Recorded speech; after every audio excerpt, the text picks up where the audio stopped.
All right, we're out here to bench. Let's think about something. Comfort. Comfort is dangerous. Comfort is how you get soft. Comfort is how you get lazy. And we're going to be in Psalm 63 today.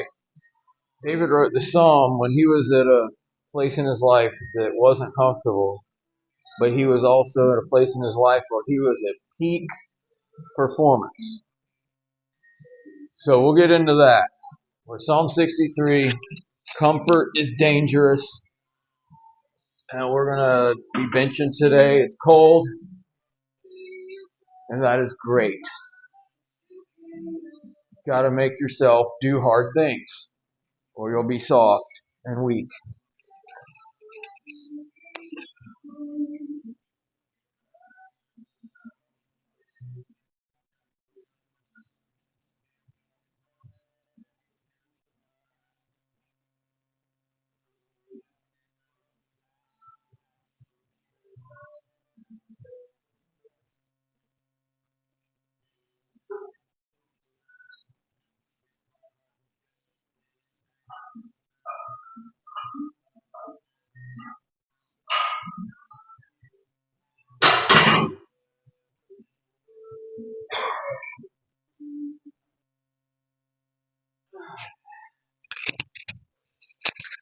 So, Psalm 63.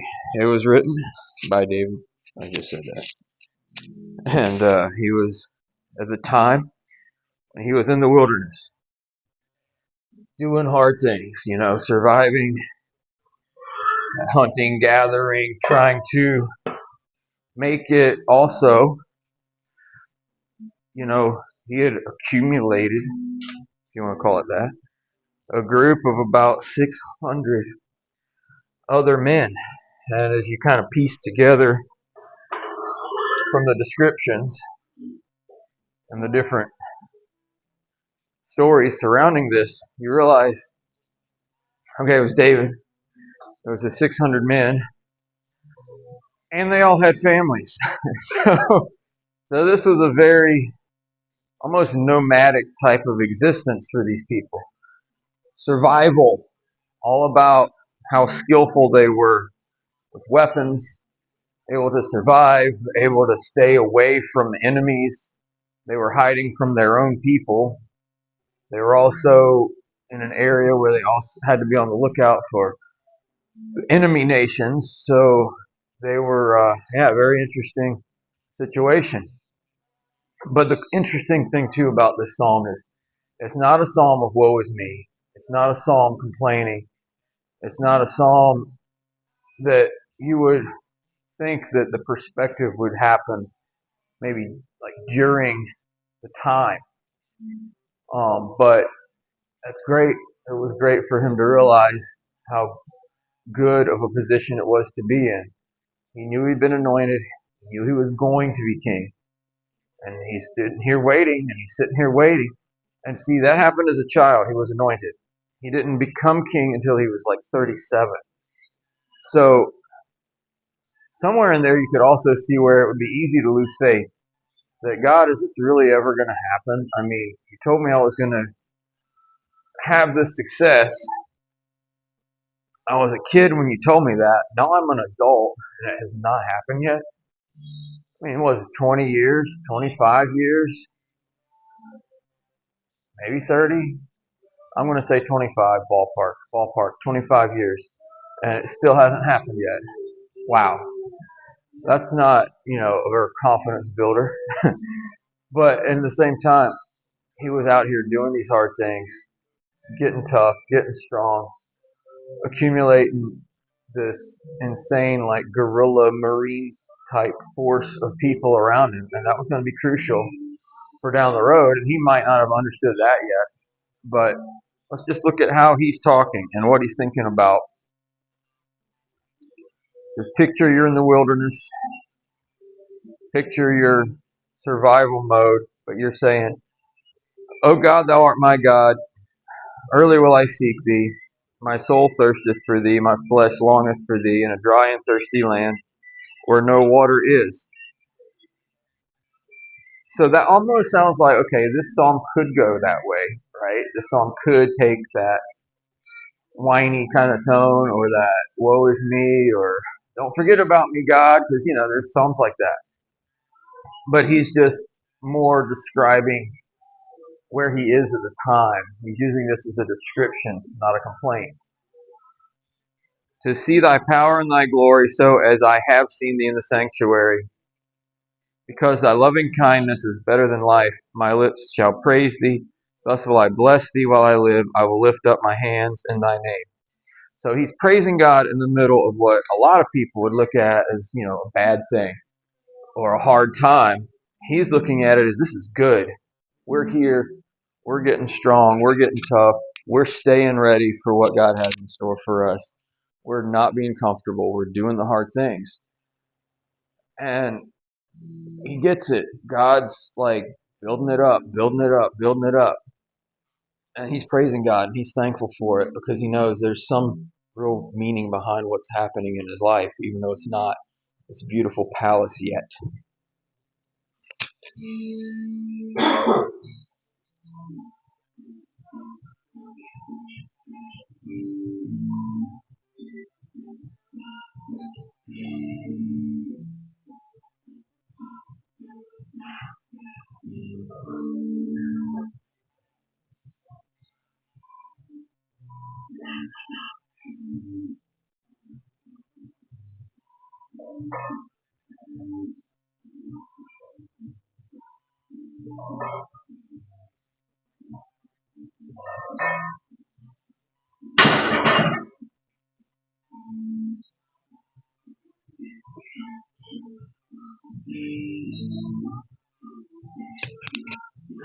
So that's a good perspective to have, because we live in a world where if we're not comfortable, we're complaining.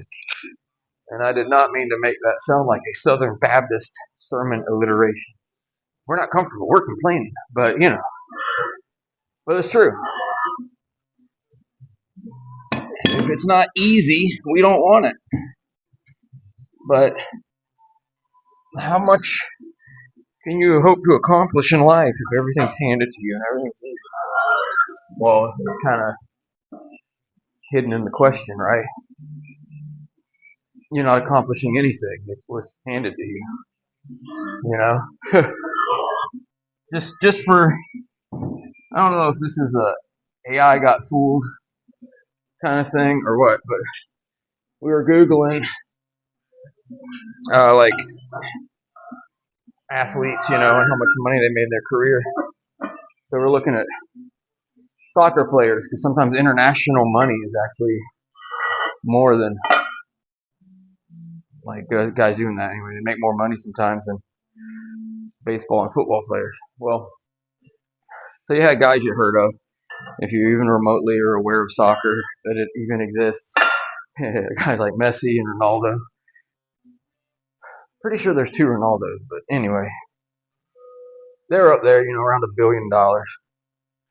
And then some random like Saudi Arabian prince or something, $20 billion. Like, yeah, but you didn't earn that money playing soccer. That's daddy's money. Come on. You're not the highest paid soccer player in the world. You're just some rich kid who happens to play soccer. And since I don't know your name, you're probably not that good, because I don't really follow soccer. So I hear about who the good guys are. That's about it. So that's just a thought. But David's praising. He's not into, complaining or whining. He's like, man, we're in a hard time right now. It's good. It's making us tough. It's making us strong. It's making us the men God wants us to be for whatever's coming, right? Let's see. Let's see if he's actually aware of that. My soul shall be satisfied. He's content. He's content in this place. He's content knowing that this is his life right now. And it's good for all the things that I've been saying. He says, my soul shall be satisfied. My mouth shall praise thee with joyful lips. Like he's happy to be where he is. He gets it. When I remember thee upon my bed and meditate on thee in the night watches. Okay, let's stop there for a second. Didn't the psalm start out with, "O God, thou art my God, early will I seek thee"? Now he's talking about, when I remember thee, meditate on thee in the night watches. See, his relationship with God is like completely engulfing this time of his life. And think about the contrast, when David got comfortable. Not that, he's a sinner every day just like we are. But the two biggest mistakes of his life happened when he was comfortable. Bathsheba and taking the census, which no one ever talks about that. That was, in a lot of ways, at least the immediate consequence of that was worse than Bathsheba. But that's just not an interesting story, I guess, to people. I don't know. But thousands of people died because of what David did there. And his two biggest mistakes happened when he was comfortable. A little complacent, maybe. A little self-reliant, maybe. A little just, he was weak. Made mistakes. So, because thou hast been my help, therefore in the shadow of thy wings will I rejoice. My soul followeth hard after thee, thy right hand upholdeth me. I like that verse. There's some meat there. Let's talk about that. Think about what he's saying there. Like God and him, and it's like this, how they're working there together. My soul followeth hard after thee, thy right hand upholdeth me. Think about that. The way those things mesh together right there. So let's see how this is going to go. It's 2:35. I did it. Well, I got the first two sets, and then the third set was fading out last time. But it was time to move up, so we'll go for it.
Nice. I did it.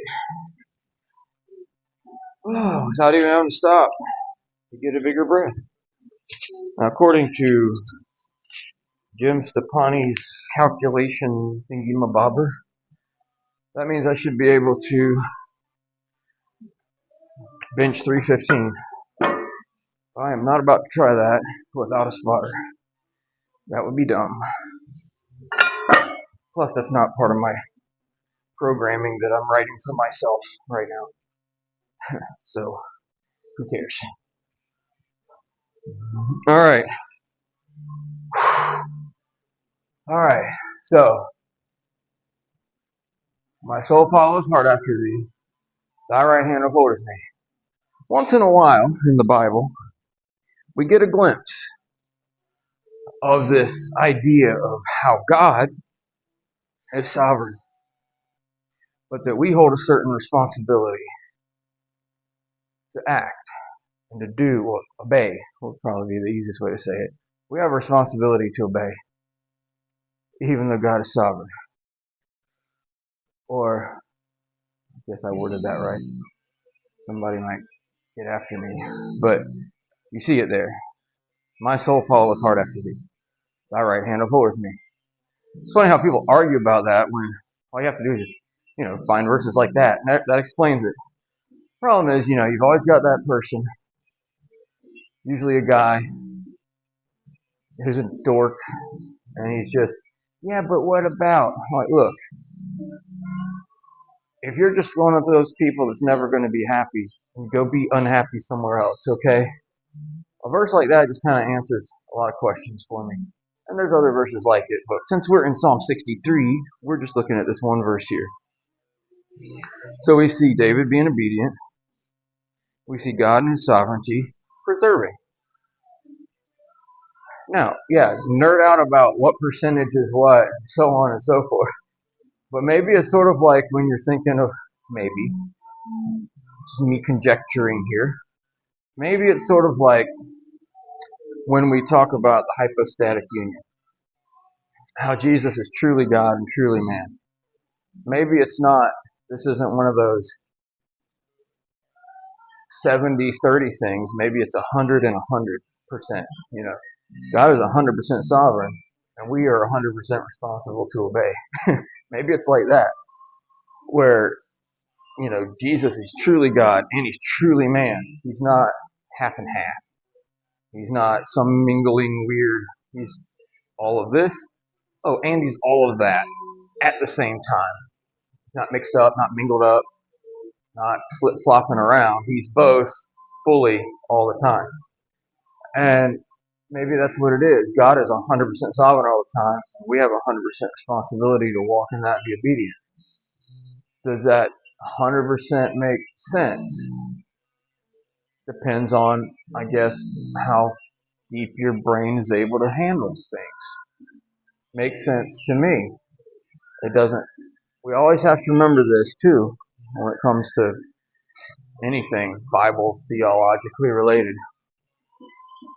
God doesn't owe you, it makes sense to me, so then I'll believe it. No. It's true whether it makes sense or whether you believe it. The Bible's true because it's true. The Bible's not true because you believe it.